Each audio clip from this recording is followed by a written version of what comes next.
We'll guide you through how to add a local printer in Windows 11, 10, 8 or 7. If you find this useful, then consider subscribing and liking the video. When you've gone and completed this, you should then be able to go and print to it. What you need to do is go to the bottom and press search and go and type in control panel and open it up. Find the option for hardware and sound and then press devices and printers.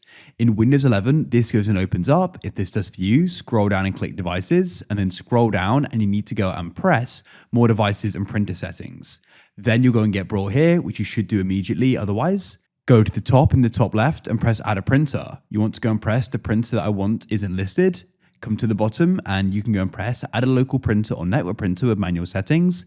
You can also go and add a printer using its IP or host name as well. I'll use this bottom one though and press next. For the existing port, I'll use this one here and we can then press next. Now what you can do is choose the manufacturer over to the left. So my printer is actually Canon, so I can click Canon, then go and choose the one which matches here. I've got this one here and we can then go and press next.